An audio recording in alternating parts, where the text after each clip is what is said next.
नमस्कार दोस्तों, आप सभी का स्वागत है हमारे YouTube चैनल ग्लांस एकेडमी पर। आज की वीडियो में दोस्तों हम UP TET primary level exam का 2018 वाले प्रीवियस ईयर पेपर का सॉल्यूशन करेंगे, जिसमें हम चाइल्ड पेडागोजी से संबंधित 30 क्वेश्चन का सॉल्यूशन करेंगे। हमने 2019 के पेपर को डाल दिया है, आप हमारी प्लेलिस्ट में जाके देख सकते हैं और वहाँ पे आपको एनवायरनमेंट के भी सॉल्यूशन कम्प्लीटली मिलेंगे। चलिए शुरू करते हैं, अपने आज के क्वेश्चन की शुरुआत करते हैं फर्स्ट क्वेश्चन से। संज्ञानात्मक क्षेत्र के देखिए, पहला क्वेश्चन आपसे पूछ रहा है संज्ञानात्मक क्षेत्र का सही क्रम क्या है। यानी जो बीएस ब्लूम की हमने टैक्सोनॉमी पढ़ी थी 2019 के पेपर को सॉल्व करते समय, तो वही यहाँ पे पूछ रहा है कि संज्ञानात्मक क्षेत्र में जो उन्होंने 6 क्रम बताए हैं, तो पहला ज्ञान, फिर अवबोध, अनुप्रयोग, विश्लेषण, संश्लेषण, मूल्यांकन। तो इसका सही जवाब हो जाएगा डी। चलिए नेक्स्ट क्वेश्चन पर हम चलते हैं। क्वेश्चन नंबर सेकंड कह रहा है कौन सा अच्छे शिक्षण की विशेषता नहीं है। तो ध्यान दीजिएगा, जनतांत्रिक यानी डेमोक्रेटिक होनी चाहिए क्लास, बिल्कुल सही बात है, जहां बच्चे और टीचर दोनों आपस में अच्छे से इंटरेक्शन कर सकें। सहानुभूतिपूर्ण, बिल्कुल सही बात है, आवश्यकता पड़ने पर टीचर को एक गार्जियन के रूप में स्नेह देना चाहिए, बच्चों को प्रेम करना चाहिए।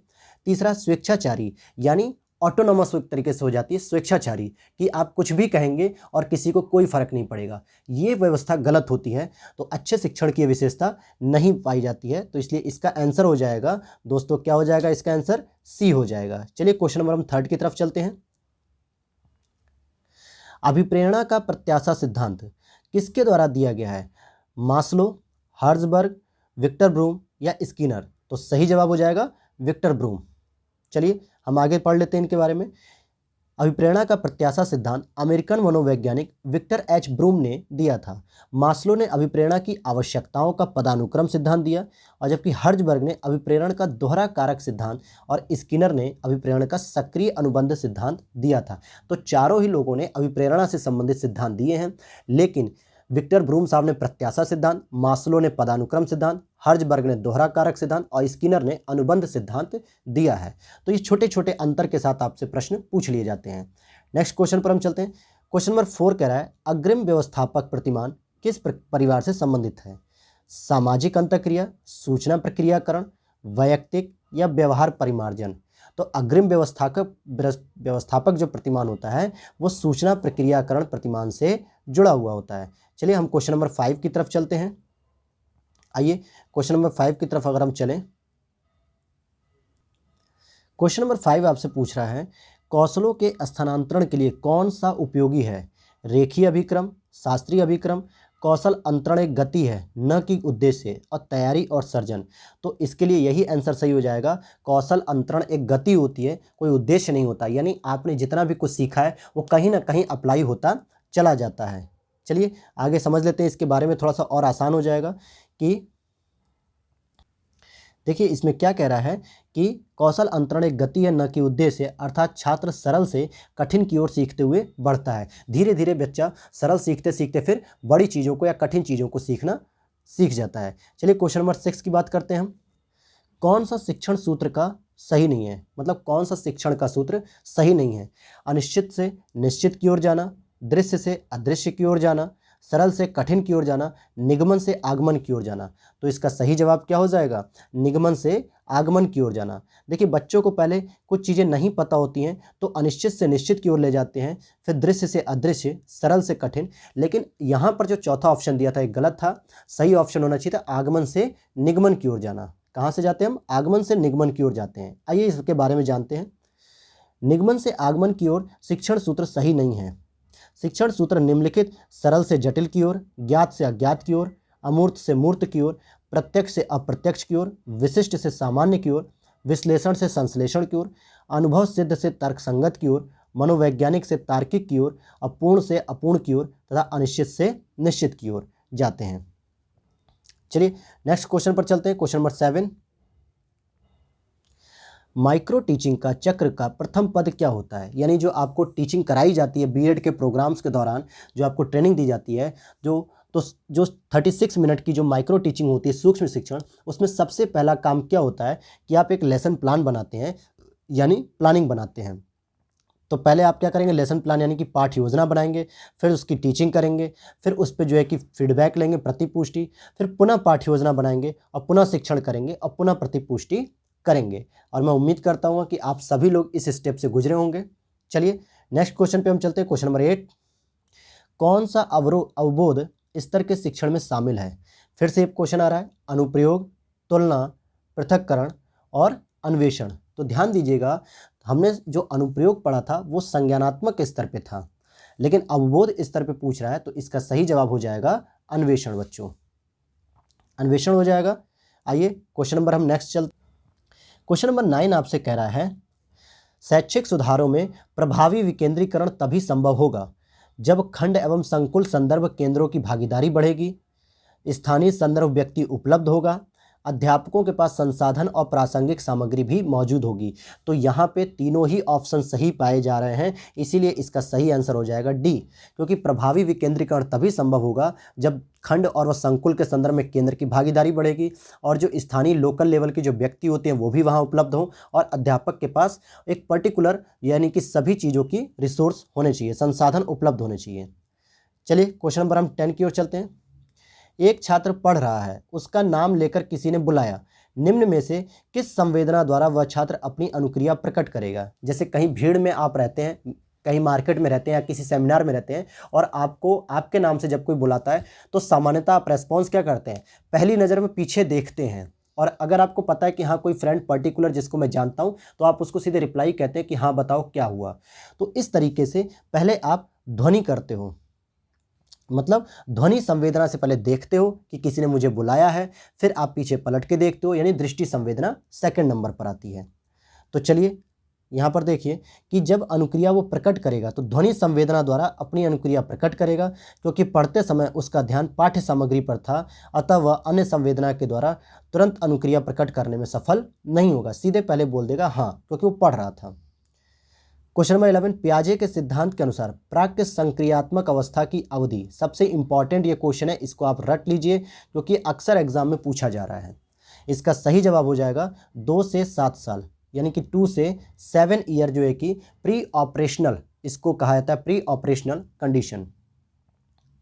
देखिए यहाँ पे दिया हुआ है कि संज्ञानात्मक अवस्था को पियाजे ने 4 भागों में बांटा है, जिसमें संवेगात्मक की बात करेंगे तो जन्म से 2 वर्ष, प्री ऑपरेशनल यानी कि पूर्व संक्रियात्मक में तो 2 से 7 वर्ष, फिर फॉर्मल ऑपरेशनल यानी कि मूर्त संक्रियात्मक 7 से 12 और औपचारिक संक्रियात्मक यानी कि 12 से 15। तो ये पियाजे ने 4 कैटेगरी में इसको बांटा है।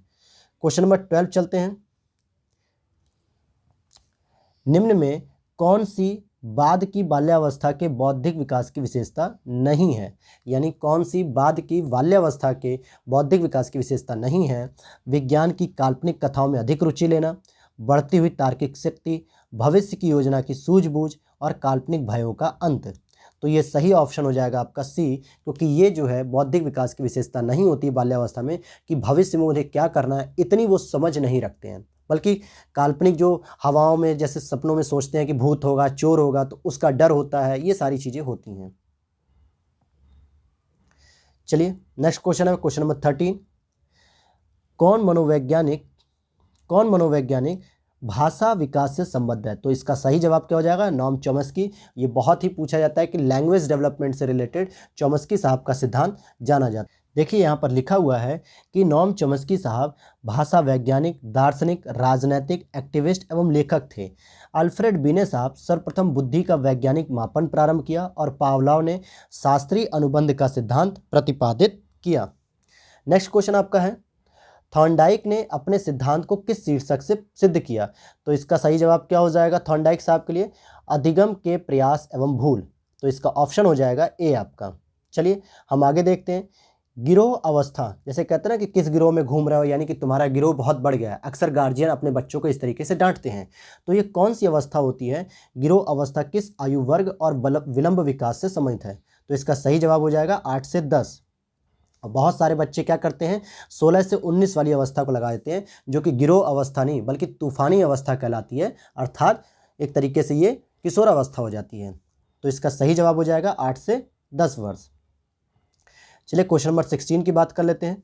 पियाजे साहब के अनुसार संज्ञानात्मक विकास की तीसरी अवस्था निम्न में से कौन सी है? देखिए इसी प्रश्न में 2 बार क्वेश्चन पूछा गया है पियाजे का, तो ये बहुत ही इंपॉर्टेंट क्वेश्चन है पियाजे साहब की थियरी, इसको ध्यान से आप लोग जरूर पढ़िएगा। इसका सही जवाब हो जाएगा मूर्त संक्रियात्मक अवस्था। मूर्त संक्रियात्मक अवस्था जो 7 से 12 वर्ष तक के लिए है। चलिए नेक्स्ट क्वेश्चन हम देखते हैं। क्वेश्चन नंबर 17, निम्न में से अधिगम में योगदान देने वाले मनोवैज्ञानिक कारकों में कौन सा शामिल नहीं है। यानी जब पढ़ते हैं या बच्चे सीखते हैं, कुछ अधिगम करते हैं, तो उसमें कौन सा मनोवैज्ञानिक कारक है जो उसमें योगदान नहीं देता है। अगर बच्चे को मोटिवेशन मिलेगा तो भी वो सीखेगा, उसका जिस चीज़ में इंटरेस्ट होगा वो भी सीखेगा, अधिगम की उसकी इच्छा भी होगी। लेकिन अगर विषय वस्तु का स्वरूप अगर जो है कि मनोवैज्ञानिक तरीके से उस पर इम्पैक्ट नहीं डालता है, क्योंकि विषय वस्तु जैसी होगी उसे पढ़नी ही पड़ेगी, तो इसका सही जवाब क्या हो जाएगा, डी हो जाएगा। चलिए आगे हम देखते हैं, इसके बारे में थोड़ा सा जानते हैं। विषय वस्तु का स्वरूप अधिगम में योगदान देने वाला मनोवैज्ञानिक कारक नहीं है, जबकि पूर्व अधिगम, शारीरिक स्वास्थ्य एवं परिपक्वता, मानसिक स्वास्थ्य, अधिगम की इच्छा, अभिप्रेरण, थकान, वातावरण एवं सीखने की विधि अधिगम को प्रभावित करने वाले कारक हैं। क्वेश्चन नंबर 18 चलते हैं। निम्न में से सामाजिक मूल्य कौन सा है। प्राथमिक लक्ष्य, मूल्य प्रवृत्ति, सहायता परक व्यवहार या आक्रामकता की आवश्यकता। तो देखिए सोशल वैल्यूज़ की अगर हम बात करते हैं कि किसी बच्चे को परिवार के द्वारा क्या शिक्षा मिली है, समाज के द्वारा क्या शिक्षा मिली है, उसके विद्यालय, विश्वविद्यालय या पड़ोस से क्या शिक्षा मिली है या गुरु से क्या शिक्षा मिली है, तो इसी को हम सामाजिक वैल्यूज़ कहते हैं, जिसका सही जवाब हो जाएगा सहायता परक व्यवहार, उसकी जो है कि सामाजिक वैल्यूज़ हो जाती हैं। क्वेश्चन नंबर 19, पश्च अन्वेषण तथा साधन साध्य विश्लेषण निम्न में से किसके उदाहरण हैं। एल्गोरिदम, मानसिक वृत्ति, स्वतः शोध, प्रक्रियात्मक स्थिरता।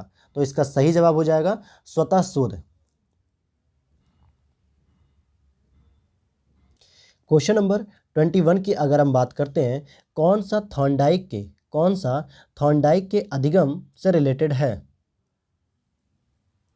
क्वेश्चन नंबर नेक्स्ट है आपका, निम्नलिखित में से कौन सा थॉर्नडाइक के अधिगम के प्राथमिक नियमों में शामिल नहीं है। अभ्यास का नियम, प्रभाव का नियम, सहचर्यात्मक स्थानांतरण का नियम या तत्परता का नियम। तो देखिए ये भी उनका नियम है, ये भी है, ये भी है, लेकिन सी ऑप्शन जो है कि यहाँ पे गलत हो जाएगा, क्योंकि यानी सी ऑप्शन यहाँ पे सही माना जाएगा, क्योंकि ये उनके प्राथमिक नियमों में शामिल नहीं किया गया है थॉर्नडाइक साहब के द्वारा। जैसे यहाँ देख लेते हैं, थॉर्नडाइक के अधिगम के प्राथमिक नियमों में सहचर्यात्मक स्थानांतरण का नियम शामिल नहीं है। थॉर्नडाइक ने अधिगम के 3 मुख्य नियम बताए हैं। प्राथमिक या मुख्य नियम अभ्यास का नियम है, प्रभाव का नियम है और तत्परता का नियम भी है, और कुछ इन्होंने द्वितीयक या गौण नियम भी बताए हैं जो इम्पॉर्टेंट नहीं है उतने। सादृश्यता का नियम, मनोवृत्ति का नियम, बहुअनिक्रिया नियम, सहचर्यात्मक रूपांतरण का नियम और आंशिक क्रिया का नियम। तो देखिए सहचर्यात्मक जो था वो गौण नियम में था, यानी द्वितीयक में, न कि प्राथमिक या मुख्य नियम में। चलिए नेक्स्ट क्वेश्चन पर चलते हैं, 22 क्वेश्चन पे। अनुकूलित अनुक्रिया सिद्धांत किसके अनुकूलन पर बल देता है। व्यवहार के, चिंतन, तर्क या अभिप्रेरणा। तो इसका सही जवाब हो जाएगा बिहेवियर यानी कि व्यवहार के।